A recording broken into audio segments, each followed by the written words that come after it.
Relax, the keyboard is off, the press box is closed, and the mic is just getting warmed up as the guardian of the blue paint turned writer is about to enlighten us. The show where the writer is fresh off the presses and the ink is not dry. For this week's show, special episode NCAA Frozen Four Edition. Welcome to the Hockey Writers Inc. Join Lance and Steel as we bring you all the latest on the Flyers.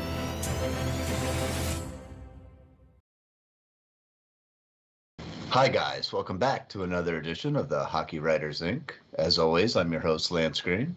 And I'm your co-host, SteelFlyers, and holy smokes, we got a special guest sitting in here on a special edition of the Hockey Writers Inc. That's right, we're talking about NCAA edition of the Hockey Writers Inc. And sitting in is Professor Joe. Hey, how you doing, Joe? Good. It was fun to get to show Lance around the PPL Center. You seem to have a fabulous time on Sunday, so it was nice to Definitely do. You and Steel. So it was nice to get to, one, meet you in person finally, and two, get to enjoy a game at a stadium that I've always enjoyed covering games at, one of the nicer ones.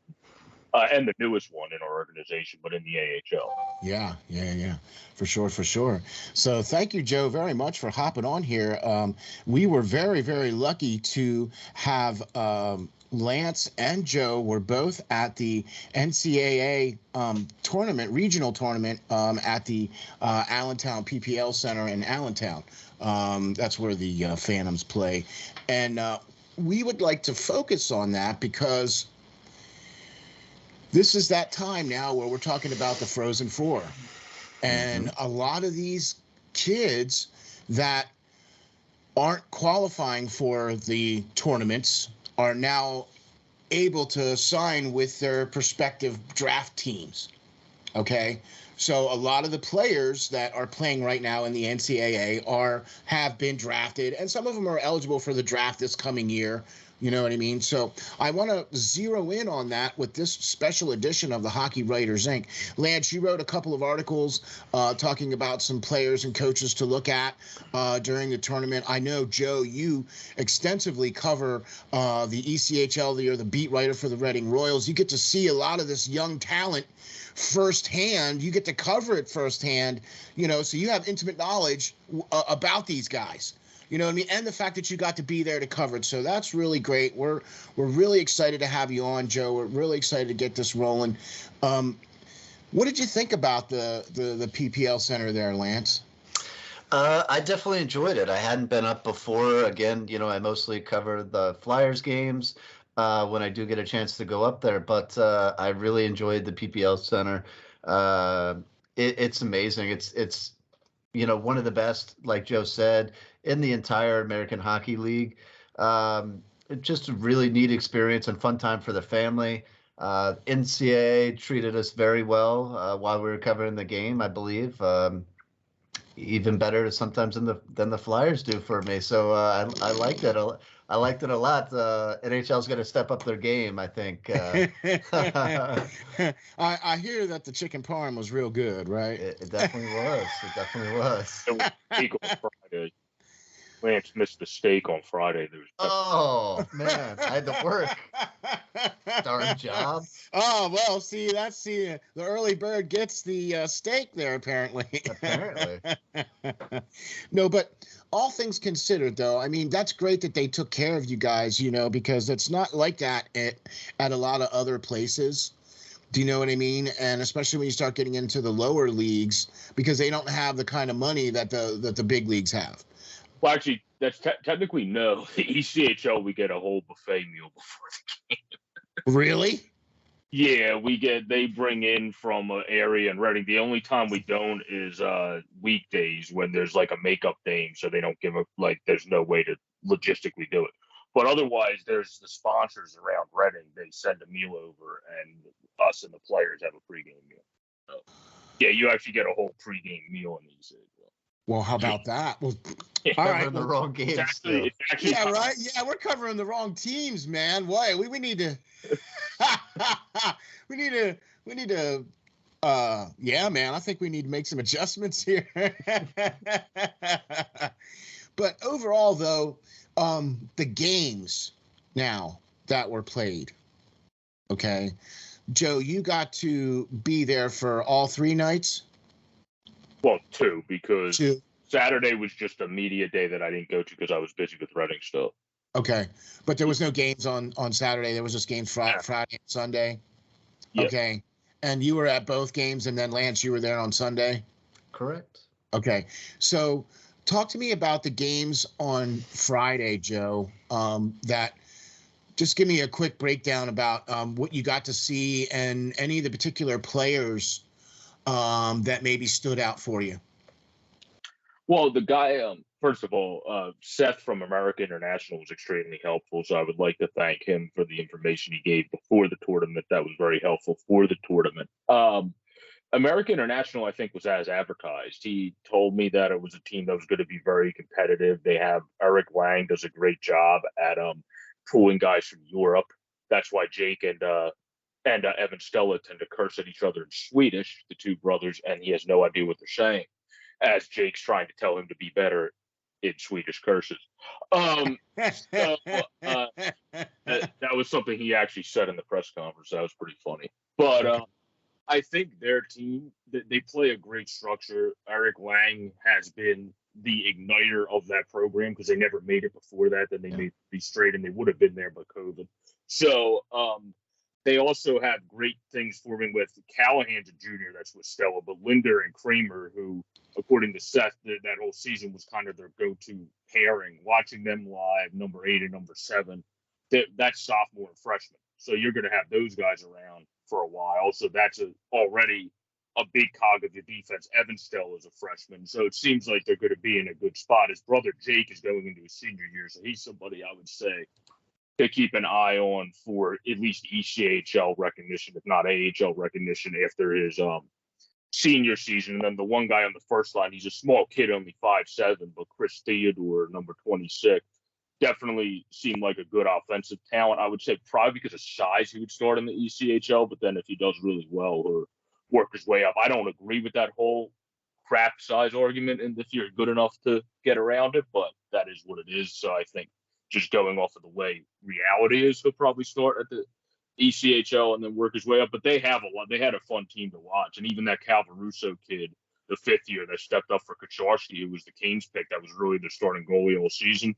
He probably should get a look if he doesn't go back, because apparently he still has a year of eligibility.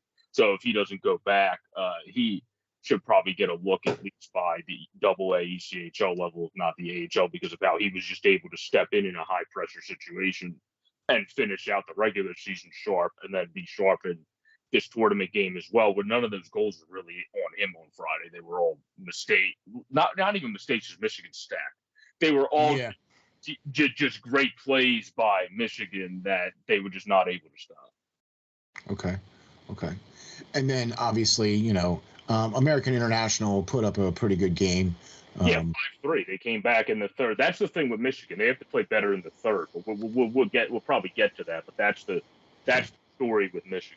They have to close out a little short.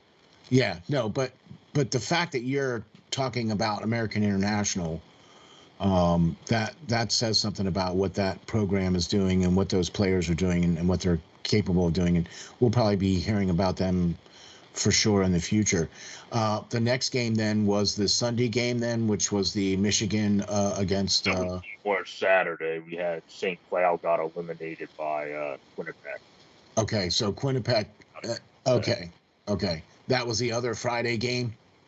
Other Friday, yes. Yeah, other Friday game, right? So Quinnipiac beats St. Cloud, and were you there for that one too, or?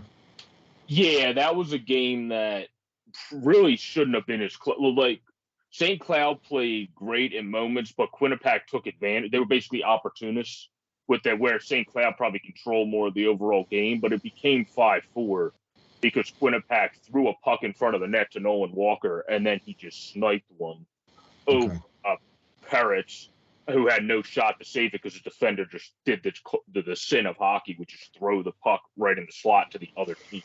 So, that game really could have been 5-3, but they pushed really good in the end. I thought St. Cloud played great. Sam Hedges was great. Burbix was great, so that's good for Tampa. That's good for Wild fans.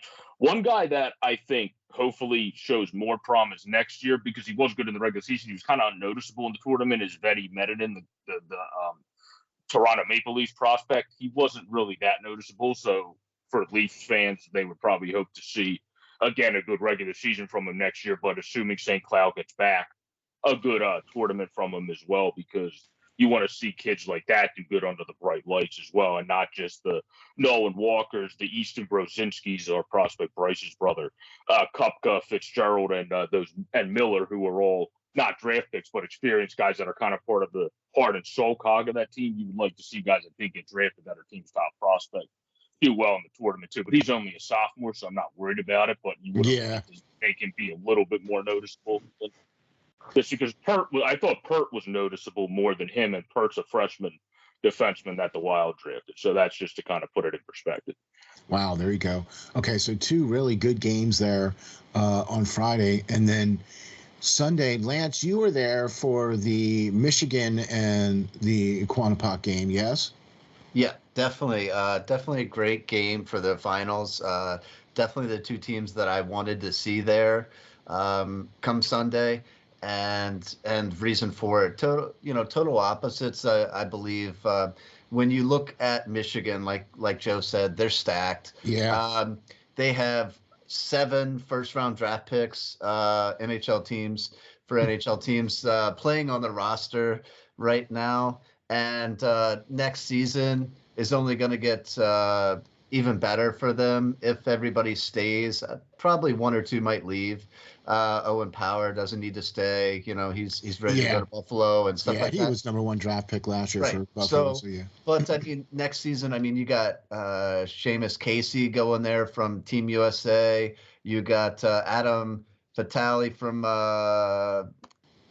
Chicago Steel going there. You have a guy I wrote about in TJ Hughes, big time point producer there. Rudiger Magroder from Team USA, Frank Nazir from Team USA. All those guys, the Team USA guys will be probably first-round draft picks as well. So they're going to be stacked once again next season. But couple of players I thought that stood out for Michigan was really, and Joe can attest to this as well, was their 4th line. A lot of senior players on that line, and really took the tone of the game and really played a physical game and a hard-fought game, and at times outshined some of the first-round draft picks that Michigan has on that team, and really got them going, and those other guys going. And another guy that I would say teams need to look out for is hopefully the Flyers even. And I wrote an article today, actually, it should be posted sometime later today, but is Michigan's, in my mind, most senior leadership is Nick Blankenberg, a small defenseman, 5'9", right-hand shot defender. Now, he is the captain of the team, but he did have his best season point production wise this year in scoring 29 points in 37 games played. He's a +17 on the season. He's 23 years old, very undersized, underrated guy in my mind. And Mel Pearson, trust him enough to play him with both Cam York, Flyers prospect, helped him develop Cam York while out on the ice, and now Owen Power that he plays with most of the time. So and he's also going to develop Ethan Edwards, their other depth prospect there. Yeah, exactly. Yeah. Ethan Edwards is another great young talent there, and he's really took him under his wing as well. So this is a great guy in my mind that the Phantoms should be looking at to sign. He had a deal in place last season to leave to a pro team, but didn't take it to be able to come back to Michigan and get his degree and all that, which is honorable. But he should definitely be signed this coming off season, or in the next week or two, possibly even. So that's Michigan in a sense, high-powered offense, But the Bobcats, very underrated team. I believe they won over 30 games this year. They have a very good goaltender that just got hung out to dry in the Michigan game. Stopped numerous breakaways and such. But I highlighted them in an article earlier this week as well. But the key in my mind is their coach. I mean, Pecknold is a great coach for the Bobcats. He's taken them from non-existent team years ago to what they have become today. He's been there for a long time. Has won over 500 and almost 550 games, I believe, in the NCAA as a head coach, and there's a reason for it. The guy is systems in my mind are genius.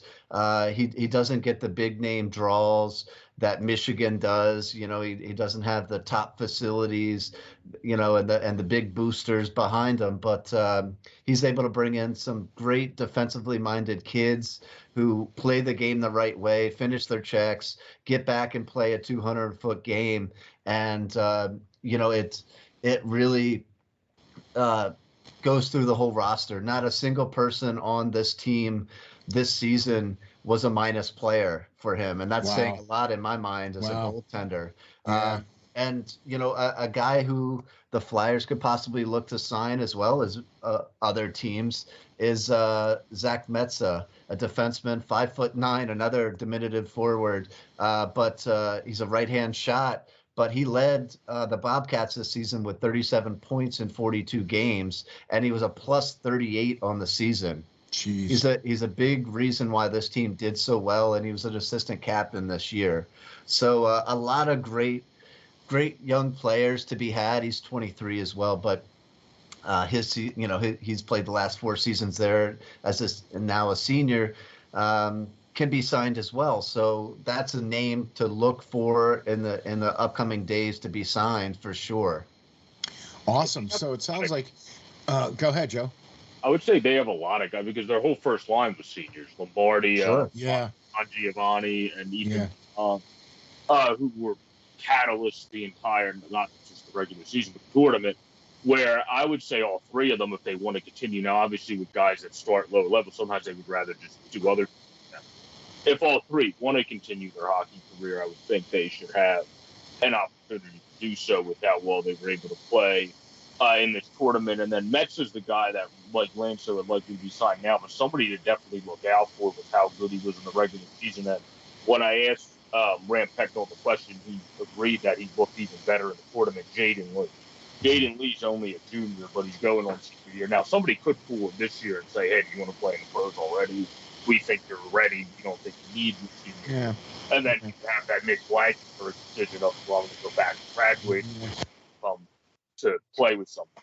So that'll be the interesting decision for him because I do think he could play right now, just like Mexican. I don't think Jaden Lee needs his senior season to be ready to play in the AHL or ECHL, wherever an organization wants to start his clock. But he could use it just to sharpen up even more because he was very good. But Metz is like this much, a little bit ahead of him, where he would be coming in maybe with more peak potential than Mezza, but not at the same level. That's kind of the way I would. This is the fact that we're having a special show dedicated to the NCAA. The fact that we're talking about these teams, the fact that we're addressing this situation to where, like, both of you guys have both pointed out, and it's very well known that Michigan is very stacked. Quinnipiac, 31-6-3. So, gosh, they did real well this year too. So they got for sure nothing to be ashamed of. You know what I mean? At all. I mean, all the teams that are in this tournament are definitely worthy to be here. They were all really good teams. Their push in the third period was brilliant too. That was right. AIC had a good push in the third period, but Quinnipiac had a great push in the third period that caused Michigan to have to really hold on. Dig in a little bit, you know what I mean, right? Okay. A lot of fight those dogs for sure, That's like have the guys like Lambert, Moyle, and Van Wy that Lance brought up their defensive, which is what Mel's called them, that their defensive shutdown line. step up for them and get it done. Exactly. And that was huge for them. Another guy, as we're talking about guys that could get signed, Griffin Mandel, I think he's a lefty, so I don't think the Flyers will sign him. We have 860.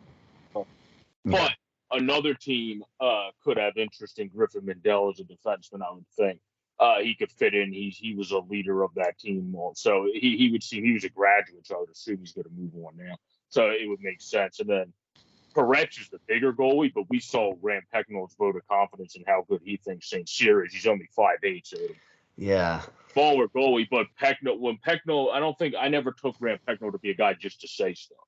So if he thinks he's that good, I think someone's going to take that and say, I don't care about his size. He might be athletic enough to cover the net. And then just see what they have. And then if it doesn't work, it doesn't work. If it works great, then you just have this enigma of a goalie that's going to be really fun to watch because he's my size and good in the first, which doesn't happen. So we also, and the other reason why I want to talk about this too is because, of course, naturally, the Flyers have a huge stake in what's going on here with these college teams, because this is why I wanted to focus in on this, because there's a lot of players now, not just American-born players, but European-born players that want to come and play for the NCAA, that want to come and play for teams like Minnesota, Notre Dame, Michigan, Denver, Minnesota, Duluth, Winnipeg. I mean, these teams... Most of their guys are European. Well, that's what okay, so this has become... I'm not trying to compare it to the NFL by any stretch of the word here, but if you look at the NFL, most of all the players coming out of the NFL went to college, right? And they're all in the 20-something range, right? And they're just starting to kind of hit their stride physically, right? And I think that this is an excellent way for a hockey player to, show his worth. Yeah, but we've even talked to prospects on the show already who aren't even in college yet, that are playing for travel teams that are committed to going to these schools, okay, because of their hockey programs. Yeah. Okay, and so Flyers have a particular player on a particular college team that's very much in the hunt right now. We're talking about Denver University. We're also talking about Bobby Brink here. And Denver University is in the semifinals against Michigan. Mm-hmm. Okay. What do you guys think about that matchup? That's a pretty good matchup. Michigan's still going to be the heavily favored team, but both teams are number one seeds from their respected regionals. And Denver's got some great players as well, headlined by the Hobey Baker Award finalist, Bobby Brink, the Flyers 2019 second round pick. Go figure, right?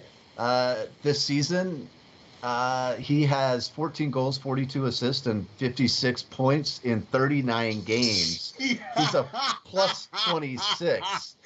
I couldn't hold that in. He's been phenomenal for Denver, and rightfully so. I mean, right after this game, he should be, in my mind, in a Flyers uniform. I definitely like him more than Noah Cates, who just got signed and played his first professional game. Just one of the best skaters on the ice, though, the other day. I will say that. Yeah, I mean, he's a good skater, but I don't know. Setting him up with difference of a fifth-round pick. I mean, your second-round pick should be better than your fifth-round picks. Otherwise, you're an idiot. Otherwise, the people making the picks are stupid. Okay, but look at what we have to compare him to. Yeah. Well, that's because of idioticness as well. Okay, well, so if you're trying to tell me that Noah Cates is the best skater out there on the ice, I mean, here. We need to have another conversation. I understand Pirlo loves Ron Hextall. Ron Hextall is one of the most overrated general managers in hockey. That's just he is. He was a great goalie. Just because you're a great goalie doesn't mean you're great at your next thing. Michael Jordan can never be good at coaching. Ooh, careful how you say that. So like that's why MJ can never be good at coaching. He's a prick. Well, Hextall's hard-headed, and he's also sometimes come off as a hard-headed prick. Well, that's why he eventually got sent the door packing. In Pittsburgh, he hasn't done anything. Pittsburgh has a brilliant team. All he's done is pick up a couple guys here and there. He's like, what's his name? Gruden coming into Tampa Bay, and everybody saying, "Oh my God, John Gruden's a great coach." No, he isn't. The guy before him built that entire team. The guy before Hextall has built all of Pittsburgh. Until Hextall does something actually worth a damn, he's the most overrated GM in all of hockey, and it's just because he's a Hall of Fame player. Well, just gosh, Joe, tell us how you really feel. You're a good general manager. Failure and Pittsburgh is great. You would have to be a doofus. I could be the general manager of Pittsburgh and they'll be winning as many games. You have to be an idiot to screw up Pittsburgh. I got you. The culture's been great for years. As much as I hate to say it as a Flyers fan, but the culture's been great for years. That's why I was the one that called they're not going to miss the playoffs. That's right. You don't have to just be great as a team. You have to be great as a culture. Well, the Flyers don't have either. So exactly. But you know what, though? He probably learned some lessons from what he did in Philadelphia that he's probably not doing in Pittsburgh. Oh, I would hope so, yeah. But tonight, I brought up cultures. That's why I liked Cage, because his quote was about culture and being from a culture in college that brought winning, not just ways on the ice, but mindsets off the ice. And even if he's just, say, a fourth-line player, if you have a fourth-line player that has the leadership qualities of Nate Thompson in his prime, not our Nate Thompson, then that can actually go a long way, because that really helps your team chemistry, which we know is just as important as how good your team is with how bad this team has been for a while. But in the positive, if we look at our tiers of winning, the Flyers are in the number one tier of history. When I was looking at a thing earlier when it came to winning, because of earlier in history, the Eagles are in the fourth tier, the Sixers are in the second, I think, and the Phillies are in the fifth, because the Phillies are one of the losing franchises in all of baseball. So at least we have that going for us. We just have to get back to the good history. Well, that's the thing with Noah. I didn't mean to say he was a bad player by any means, but I think what Steel and I, we're getting at was that, the Flyers organization are wanting somebody and hoping that somebody is going to be great. And the next guy, because we have no next guy. And I just don't see Noah Cates as being that. He's going to be possibly tops maybe a 10-goal scorer a season or something like that, a third or fourth line player. Defensive first. But that's what he is, and there's need for that. But the Flyers already have about 3 lines currently of those type players. So yet another one. Half of them haven't played in that role, which whether that's coaching. See, that goes back to a bunch of other things that we've talked about on the show too, where we think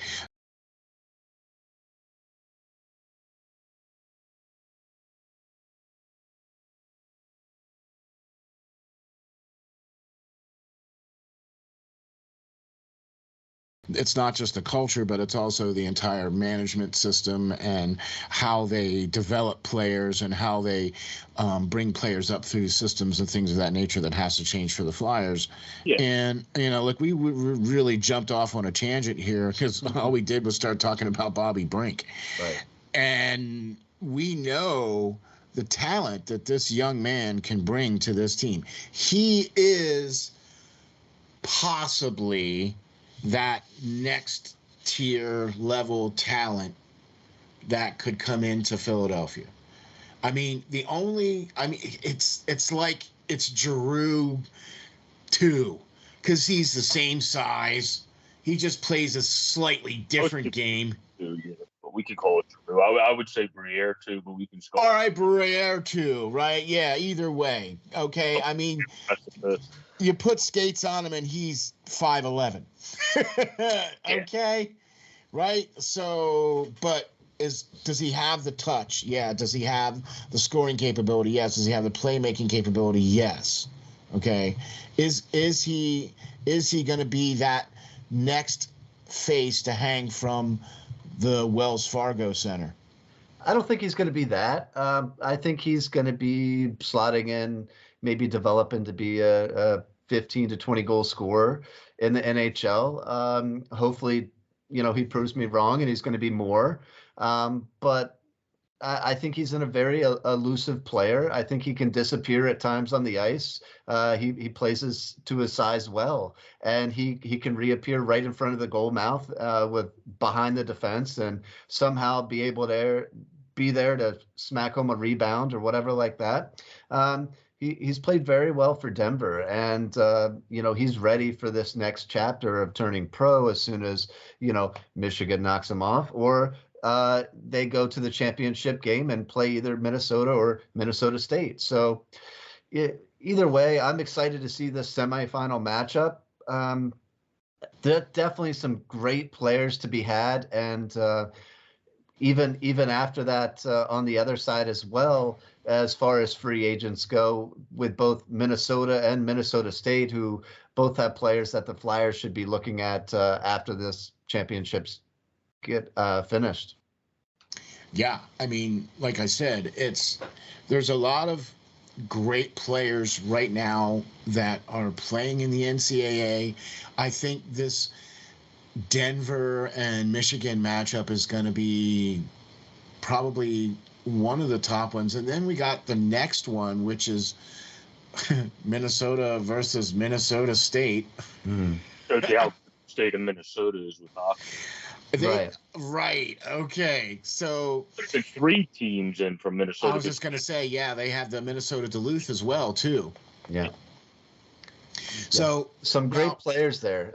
Definitely highlights of this is a kid, in my mind, who the Flyers should sign to be the next up-and-coming goaltender. Steel, I talked about him many, many times. Yes. In Bryden Mckay. Yeah. Bryden is a senior this year. He has broke every single NCAA record there is imaginable for shutouts and everything else. I mean, this season he was a 1.28 goals against average with a .934 save percentage.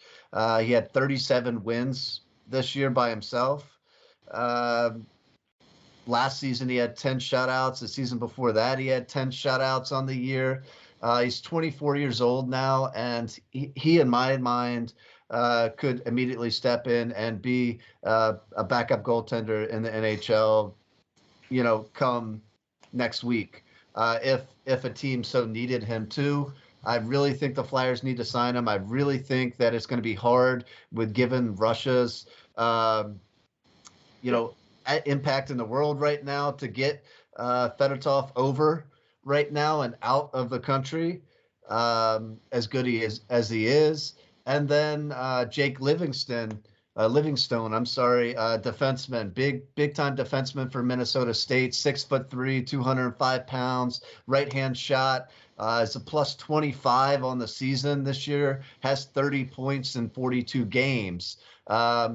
Big body, is going to be a bottom pairing guy probably in the NHL, but I think too he could step in as soon as next week into somebody's team to be a force. And then when you look at the other side of that, of course, the prize of all the free agents to be signed is Ben Myers, who I also highlighted in a previous article for University of Minnesota, a 5'11", 194-pound forward who is 23 years old. Beautiful. That OT goal, beautiful. If you saw that Friday night, the OT goal he scored. Yes, amazing goal in OT to push them past. He is that leader for this team. He is the captain of Minnesota. He has 17 goals, 24 assists, and 41 points on the year in 33 games played, a plus 18. He played for Team USA in the Olympics and had a point per game in the Olympics. This guy is ready to make that next transition to the pros. And like Steele was saying, this league, where they were 5 years ago, where you would have a lot of teams worried about signing these college level players who went undrafted and all that,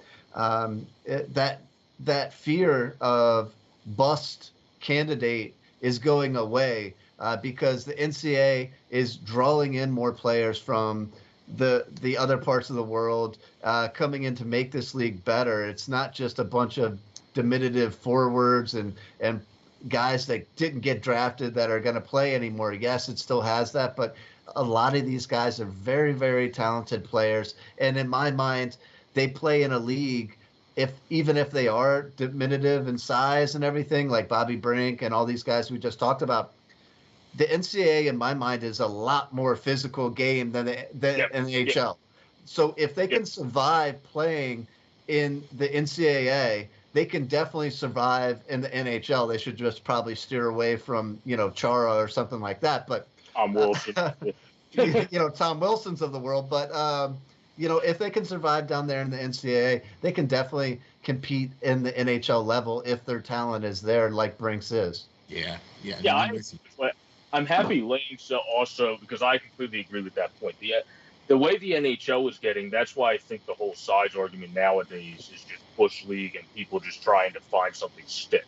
Where if you're that good, everything's more finesse and skill nowadays. You barely even see hip checks.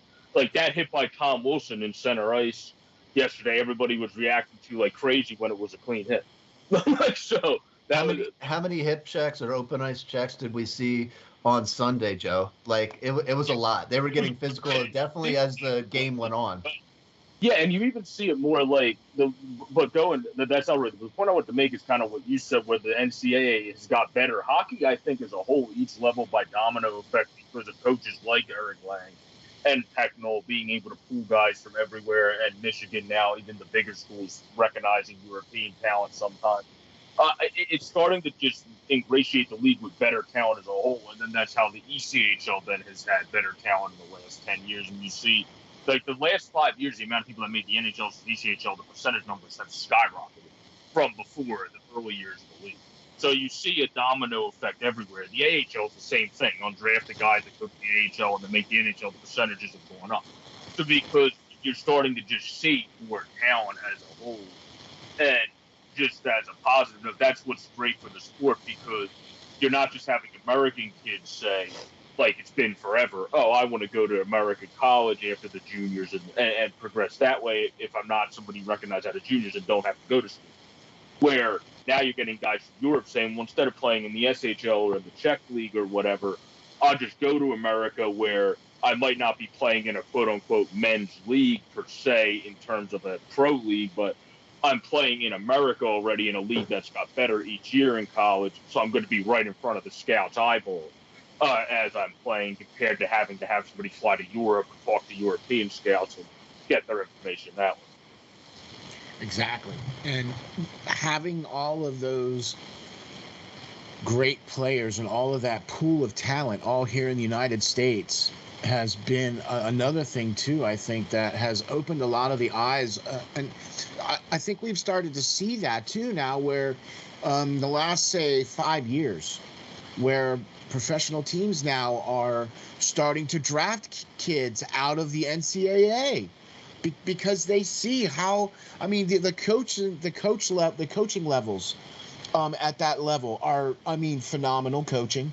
Okay. And they're all ready like this. Usually those guys are ready a lot quicker because they had the 4 years of maturity. If you draft a kid at 19, he's not going to be, or 17 or whatever. Yeah, obviously, because he's 19. Like that's why the kid this year that I would draft on the Flyers is Slavkovsky. I know everybody wants Cooley, but if you're that good at 17 already, imagine when you grow into your full body at 25. That's more the way I look at that. I understand how good of a goal scorer Cooley might be, but I don't think his ceiling's as high. I think the highest ceiling of this draft is honestly Europe. Okay. All right. So we got Michigan and Denver, and Minnesota against Minnesota State in the finals, or semifinals, I'm sorry. And that's coming up this coming weekend at Boston Garden. And I believe, Joe, you're going to be there, aren't you? I might. We have to get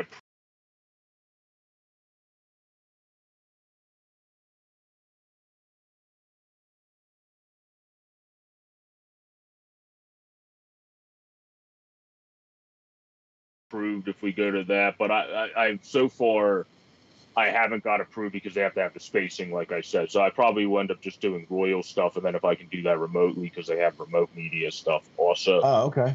I might do it that way because we're not we're nobodies, obviously, in the media realm, so they don't just approve us. So they have ESPN. Well, we're working on that, man. Yeah. So, we'll see what happens there. But either way, it was fun to cover. I don't need to go up to Boston. I go up to Boston enough. I'll be up in Boston in a couple months anyway, so it doesn't make a difference. That's kind of like one of my second cities. So well, there you go. Well, but what do you guys think of, Lance? What do you think of that? The two Minnesotas going up against each other, Minnesota State. Who do you like out of that? That's a tough one. Minnesota's been there, done that before. Has a lot of talented players, but I really think I'd rather take the dark horse in Minnesota State because of the names that I mentioned, especially their goaltending is going to be solid, and they only need to score 1 or 2 goals to win this game because Mckay is going to be there and backstop them heavily. As long as a big guy like Jake Livingstone can tie up Ben Myers and keep an eye on him, I think Minnesota State can do it. They were there at this point last season, and all too, and the year before that they were involved. They're a good team, and this group of players is really gonna push them, to this point, and I don't know if they're going to be back after this year because of the people they're going to lose. So, okay, Joe, what do you think? Who do you like, Minnesota State or Minnesota? For me, I usually go by in these games when I'm at a coin flip game. I tend to pick who has the goaltender. That Jack LaFontaine used to play for Minnesota. Now he's the Hurricanes. He ain't there anymore. So Close is the guy, and that's still a solid goaltender, but not Mckay. So when it comes to that, when I'm at a coin flip, I go with the team that has the one of the best goalies in the entire college, and I would have to roll with Lance and go with Minnesota State because I think this game is truly a coin flip. And when it comes down to that, I tend to go with who's the guy that can win you the game the best by himself. Yeah. That's definitely Mckay, and also the offense of Minnesota State with Smith. The one kid's name I always mispronounce his last name, so I'm just going to say Julian. Furry, Borchardt, Sandelin, like all those guys are really good. I think it's Hopron, Nick, or whoever you say that kid. I never pronounce it. We're not going to hold you to that, Joe. Yeah, all their team plays really, really tight and really good offensively. Obviously, Mckay sometimes with their team will be the going light because they're so good and aggressive offensively that sometimes they forget to be as aggressive defensively.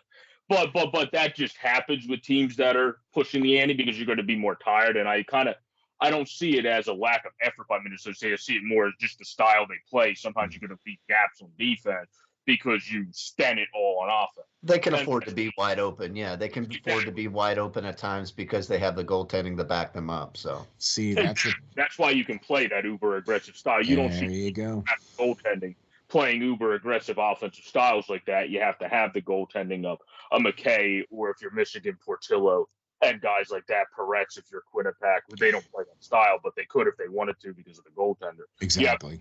Types of goaltender. Okay, so we got Minnesota State. So what do you guys think about Denver or Michigan? We'll go with Joe first on this one.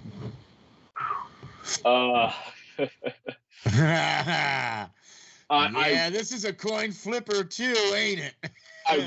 I don't think this one's as much of a coin flipper, but I also, truthfully, since we picked him, I remember being at the Phillies game with my friend Andrew, who Steel. He's been on and I called that draft. We picked Cam York. We were at the Phillies game. He's like, oh, they picked Cam York the first time. I'm like, I bet you we picked Bobby Brink in the second round.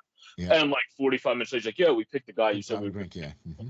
Because that was what was rumored. Like there was stuff coming in. If we picked York in the first round, look out for Brink in the second round. Now that was one of the few times the rumors were actually true. But it also just made too much sense not for that to happen because they needed a defenseman that can be as dynamic as York, and they needed a guy that was one of the better offensive playmakers in the entire draft. So you got 2 and 2. So I think that for me, I want to pick Denver, but I don't. I just think it's going to be Michigan with how star-studded they are. I think Denver will play the best full 60 against Michigan by far, Okay. and that'll be fun to watch. But I just think when it comes down to snuff and it's tight in the end, who tends to win those games? The team with the most talent. And unfortunately, Denver is a little bit outweighed there by Michigan, who, like, I believe Eric Lang was the one that said this in the post-game presser, but or it might have been even St. Cloud's coach Larson. I can't remember which one said it, but when you look back on Michigan years down the line, this is going to be remembered as one. It doesn't even matter if they win in the end, because if Denver beats them, it's going to be remembered as one of the biggest upsets, because their team is going to be remembered as one of the best formed college hockey teams in the history of college hockey. Wow. Okay. Yeah. So your heart is with Denver and Bobby Brink, but your mind in reality is with Michigan. Yeah. Okay. Okay. Brink. Yeah. And Lance, do you ditto those sentiments, or are you all in on Denver, or what do you think? No, I'm not all in on Denver. I think they have some talent there, but Michigan, like Joe said, right now, I think Mel Pearson is the Nick Saban of college hockey right now. Yep. He's able to go to Team USA, who is a force developing, American talent, and just pluck every single player he wants off that roster to come and play for him. And I mean, you just got to look. The team is young. Michigan is young, though, but I think their talent is going to pull them through, even though Denver's a little more solid and been there, done that before. But I mean, you got Beniers, you got Bryson, you got Luke Hughes. In my mind, could jump to the NHL right now. He's absolutely phenomenal. Might be the best of the Hughes brothers, even though he plays defense. Kent Johnson, Bortello, Power, Blankenship, Sam's like too many. Dylan Duke, Beecher. I mean, and you already said, Portillo and that. I mean, Jesus, like this lineup is absolutely amazing. And I think, like I said earlier, next season, they just, as many great players as they're potentially going to lose after this season, they're going to get that many more back in this next upcoming season, already ready to sign, and lace up for them. So amazing talent. And just, if you're any other coach, I mean, going up against them, how do you set up a game plan?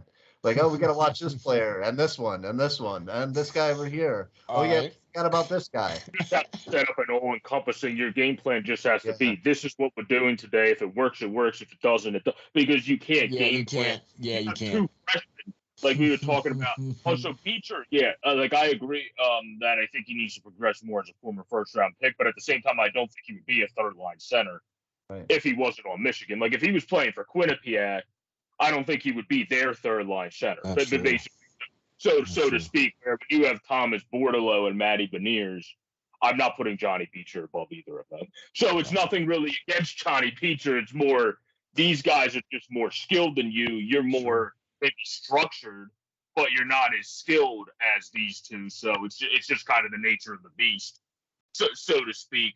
But they got Duke and Samoskevich, who are both freshmen. So if both of them come back next year, they're just going to be better. Samoskevich kind of was a tale of two cities this season. Great, slow, started doing good again. And then Duke was the more honestly steady of the two, because of just in terms of how he played, not point production, but in terms of how he just stayed the course the entire season and didn't really have that dip. I think Duke, had the better. He came out. He played for Team USA. He was already playing against college level teams when he was there, as their schedule set up. So he was more ready to go than say just the guy who was playing USHL. So like you said, man, it's amazing, this roster. They have so many freshmen. A question I did have for you, though, since we're talking about signing guys, one guy that just exactly a guy I think we kind of need in an organization from how Mel talks about it, Pastajarv is somebody I wouldn't mind the Flyers grabbing, because of how he said he stayed to stay with the kids and say, you want to be at this tournament. We didn't have this for COVID. You want to come back to get this experience. And he seems to kind of be the college Chris Kreider of that team, basically, where it's like he's the heart and soul forward. Nick Blankenberg is the heart and soul defender. Plus, if you sign both, you have two guys that already have a relationship with each other, so that's never an issue. Right. So I think both guys that fit that mold of we want to get the culture back to where it wants to be, which Mike Yo has said 75 countless times since taking over too, even though he won't die in the end. But that is what we want. We want to get the culture back. I think the players like that, or even the Lamberts and Van Wys of the world, are going to help to do that because they know they're not the most talented. They're just structured guys that play a very good structured game that need to work to the ultimate degree to be able to stay in the lineup. Where if you're a guy like Beniers, you don't want to, but you can take a couple nights off, and you're probably going to stay in the lineup because you're that good. That's like Elias Pettersson. You're not benching Elias Pettersson, even though he had flaws this year. You let him work through those. Yeah. Well, that's funny that you say the culture, and I'm working on an article now about just that. How the Flyers need to get that culture back. The way they played before with snarl and grit. You could see it against Minnesota when they played them last. Minnesota looks like a playoff team. They have the goaltending. And Marc-Andre Fleury now, their defense is solid. They have the star power now that their amazing Russian talent up front has finally came over from the KHL, and they managed to have like two solid lines of just behemoths that can still skate, that finish each and every single check. And that, in all, I mean, of course, they're hands over, head and shoulders over, the Flyers talent wise, but they wore them down. And that's what, the great teams like Tampa do in the playoff runs. Minnesota's now doing, so, New York, when they were, in the playoff picture, they were physical. Doing that now. Right. They were physical. And, that's what the Flyers' bread and butter was for so long. So I'm trying to get a group of individuals who the Flyers could go after in free agency to bring that culture back. Exactly. So, all right. So I think we have a consensus that we believe that Michigan is more than likely going to. Just because he mentioned Minnesota, to prove our point of how undrafted players can make it, their captain is an undrafted player. Jared Spurgeon, the 5'9" defenseman, was never drafted. Now he's a captain of an NHL team. So, Martin St. Louis, who's in the Hall of Fame, was also not a drafted talent. There's for sure. But so consensus feeling is that Michigan is probably going to take this. Yeah. Okay. All right. I like that. For the next couple of years. Yeah, at least until these next couple guys move on, or you know what I mean. But even still, their next crop of players. If Portillo, how quick Eric Portillo jumps to Buffalo. Yeah. Which is not what you necessarily want to quickly jump to Buffalo, but money. Right. Well, yeah, for sure, and probably there's some other players that are going to go too. Now, the Flyers, the last couple minutes here, I want to talk about what the Flyers have done with their college players. Now that some of them are out of the tournament and or didn't make the tournament, whatever the case is. So Philadelphia has signed Noah Cates, to his contract, and what was the other one? Ronnie Attard, yeah. That was just yesterday, right? Now, Lance, you and I have talked about Ronnie Attard, and we both think that this is a great move to bring him in, right? But we don't feel so much the same about Noah Cates. Like we said, Noah Cates is a guy that's going to be a bottom third or fourth line player in the NHL. I mean, he's going to be serviceable. But I don't see him much more than his brother Jackson, honestly. I hope he proves me wrong. But like Joe said, he's a later round draft pick. So in that same token, I am really excited about Ronnie coming in here. 6'4", 290-pound defenseman, a right-hand shot, which, you know, like Joe said, we have basically none. Maybe one in the system already that's signed, but before Ronnie, you know, he's 23. He's a 2019 third-round draft pick. He is an amazing player offensively as well, but he understands his job on the defensive side. 39 games played. He has 13 goals, 23 assists for 36 points. He's a plus 20. What I like most about him, you don't see this kid retreat. And what I mean by that is when the opposition has gotten the puck and trying to break out of their zone and coming back down the other way, Ronnie will stand up on that blue line and deck a guy and put him on his pamper and take back control of that puck really quick. Yeah. And I think that is the Flyers' way of old. You know what I mean? That's the Hatcher, that's the Chris Pronger way to go about it. And that's when the Flyers were so successful, as you know, Joe said, us being a you know, top tier winning organization over the years. So hopefully Ronnie can come in and really solidify that right side. I really want to see Cam Atkinson, or I mean, I'm sorry, Cam York rather, play the left side. I like that side. His natural side. I really like him being up on the top line with Provorov, but it's his unnatural side. I want to see him come back down and play that left side. It's just the team might have to move Sanheim in my mind to do it. You're not going to play a guy like York. Because I think Sanheim's played better than Provy, which is not. It's not me saying I would trade Provy. It's just me saying the rumors were out there this season. The rumors were out there at the deadline. Yeah, I think you're playing with fire trading Sanheim, and that's going to fall into the category of the 10 years down the line. Well, son of a. So, like every move that's ever happened to the Flyers, you know, 5-10 years down the line, every player he can score, but he is not physical at all. Yeah. He is not a Flyers type player. No. That's why they got rid of his partner before, because they both didn't, you know, want to finish a check or anything. So that's the other side of it. You got to coach guys right, and the Flyers don't. Exactly. The Flyers draft talent. Like, that's why I agree with your read from the draft side. They probably drafted average from 10 to now. It's just the drafts look like crap because you suck at developing people. Yes. So when you suck at developing people, drafts are going to look like crap because you put them in places not to succeed. Like, for example, even Cooper Morowdy with Jay Woodcroft. Cooper Morowdy's not that great, but he left our system, went to Bakersfield, and went ballistic with Woodcroft before he got hired as Edmonton's coach. You want to know why? Because he put him in the right spots for the type of player he is, instead of trying to make him into something other guy. He's not. All you have to do is look at NAK. His whole entire career of Travis Sanheim tried to turn him into Hampus Lindholm.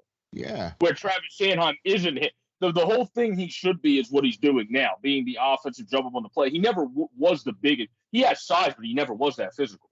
That was always in his scouting report. He never used the size for physicality as much. Yeah, maybe that'll come with time, but you know how it usually comes organically with time when you let him get great at what he's great at first, like other teams do, and not try to be like the Phillies across the pond and basically shove things down everyone's throat when it comes to numbers, and you got to do this, Y, and Z as well.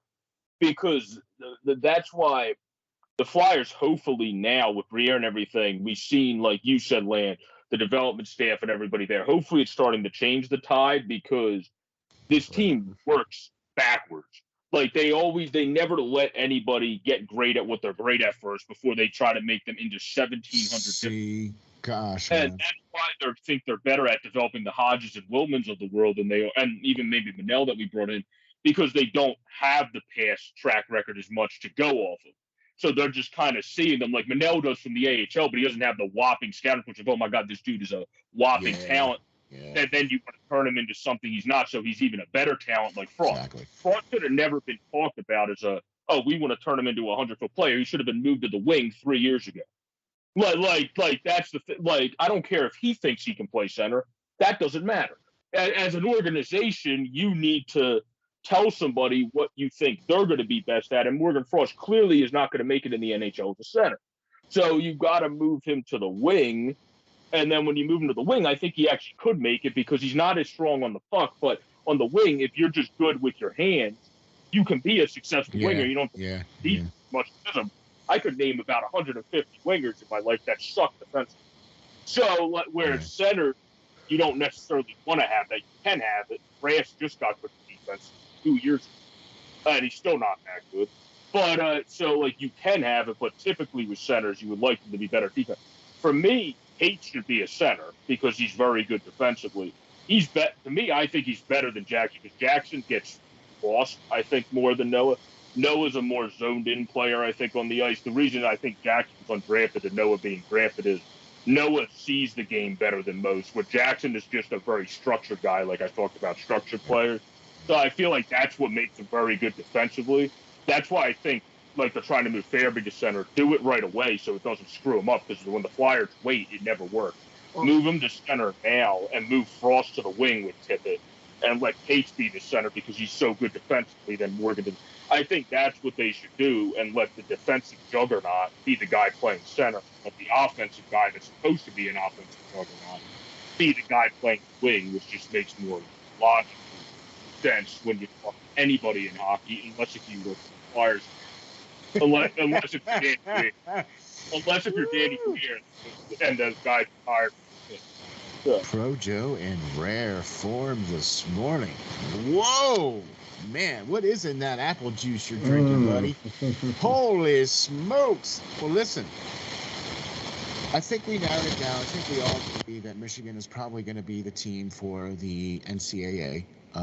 The Frozen Four. It's going to be some good games. Minnesota State, that's going to be a really good game. Denver and Michigan, that's going to be a really good game. Those are going to be some good games to watch. They will be on televised. So by all means, get out there and get a chance to watch them. At least it'll be good for us to see Bobby Brink play a little bit, up against some more good talent like he's been playing this whole year and things of that nature. I'm on the fence when it comes to Noah Cates. I'm on the fence when it comes to Hodgson. And I don't like any of the other guys except for Ronnie Attard that's come in, signed to the Flyers. I think Hodgson plays the style we talked about, though. Right. I agree. I'm like I said, I'm on the fence on those guys. You know what I mean? I haven't seen very much of their play. You know what I mean? So maybe down the road I'll have a better... I think will allow him to stick to. He has that over falsity of confidence, which for some guys is good. Good. Where Max is a guy like me and Russ Cohen talked about this, that's a quick skater, high effort guy, but needs to score more to stick at the NHL. If you can be a shot blocker that's as physical as Hodgson that sticks up for your team, you only really have to score 25 points, and you're going to stick because of the other stuff you do. Yeah, exactly. Where score more, fantastic, but he's a guy that's tend to figure it out at each level because he talked about this in an interview with Lehigh, and I believe he talked about it even when back at Reading, but how he doesn't really listen to any of the outside stuff. He always just goes about his business and works at making his craft better and listening to the leaders of whatever team, whether it was Reading when he was there or Lehigh, and listening to their advice. So with Lehigh, it would obviously be Cal O'Reilly. He probably was listening to a lot of the Garrett Wilsons of the world. So now I think he'll continue to do that with the Flyers and listen to the, Connect Me when he's going good, the Cam Atkinsons of the world about how to grow. I think he's one of those sponges. So I feel like he has a good chance to stick because he just has the right mindset. Where Max doesn't have the wrong mindset, it's just Max needs to become great defensively, I think, to stick at the NHL, where that's kind of a weakness for him at the NHL level. And he's where that's what let Tyler Pitlick stick, speed guy that can play defense. Yeah, exactly. Max, they have that going for him. Lance, you have released a couple of articles here, and I just wanted to make a quick announcement here. We're going to have another special edition of the Hockey Writers Inc. Coming out this Sunday. We're going to sit down with a young fellow that you got to write about in one of your latest articles, and we're talking about Stefan Holiday, from the Duquesne Fighting Saints, teammate of Connor Kruth, and leading scorer for the team, is going to be on the special edition of the show here on Sunday. So very excited about that. You wrote about him in the last article that you put out. Lance, where can we get all of your articles? And you did talk about one that you have coming up here real soon, yeah? Yeah, I have one, should be out today or tomorrow, hopefully. I'm working, got a lot of notes sitting right here next to me right now, as I was working on before we jumped on here. So more to come for sure, but definitely excited Sunday to talk to Holiday and, the USHL's leader in scoring right now in points. So definitely going to be fun. You can check out all my articles, Flyers Nitty Gritty. You can check out all my stuff here at SteelFlyers.com, Bleacher Reports, any and all audio platforms, or for our podcast.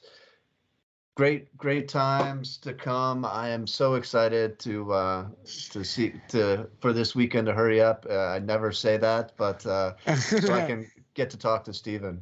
Yeah, man, for sure, for sure. Joe, the beat writer for the Reading Royals, man, you've been and congratulations to them for making it to the playoffs. Yeah, man. So you're going to be real busy here coming up with a lot of coverage, aren't you? Yeah, well, the 6th I'll be on with Eric doing our color commentating because Pat won't be there, and we'll see how that'll be the second time I'm doing that, so that'll be fun. Awesome. Going forward, I might be on a couple games again to round out the season, but we'll have to see how to schedule it. Because Pat's retiring, so congratulations to him on the wonderful career. He's been wonderful in terms of advice and talking about stuff and all that. Pat Richards has been doing that, I want to say, for 17 years. He's almost at 700 games called for the Royals, I believe. So yeah, he's been at it for a while. So he's been a joy to work with. So I just wanted to say thanks to him for everything. Sure. But yeah, I'll be doing that. And JJ Boric 26 is the easiest way to find me, as I always say on Twitter. That's usually where I check the DMs the most. You can try to find me on Facebook and Instagram. It might just take me forever to get back to you. And then when it comes to Sports Fanatic News on YouTube, you can find me there and at SteelFlyers and at Flyers Nitty Gritty as well, where Lance also writes for, and Sam, who was with us on the weekend as well, plus, of course, Jamie, Yarif, and everybody else.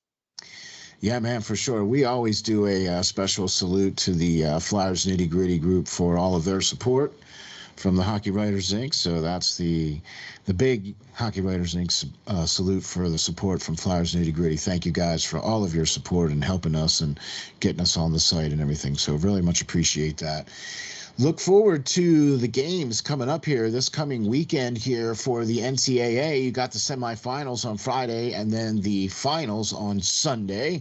And we're looking forward to that. And we're looking forward to seeing who's going to be crowned the national champion of hockey for college this year, seeing as how they didn't do it last year or the year before. So very excited about that. We are on every platform out there. You can find Hockey Writers Inc. on Google, Spotify, Apple, iHeartRadio, Amazon, you name it, we're out there. Check us out. Like us and subscribe us. We're on SteelFlyers.com. I'm your co-host, SteelFlyers. You can find me on Twitter at SteelFlyers52. Thanks very much for another special edition of the Hockey Writers Inc., the NCAA edition. Thank you, Lance. Really appreciate all your hard work. Yes, sir. All right. And Pro Joe, thanks for hopping on, man. I really appreciate you being here and all your insight. Thanks for having me on. It was always a joy to be on. Awesome sauce. Thanks, guys. We'll catch you all on the next show of the Hockey Writers Inc.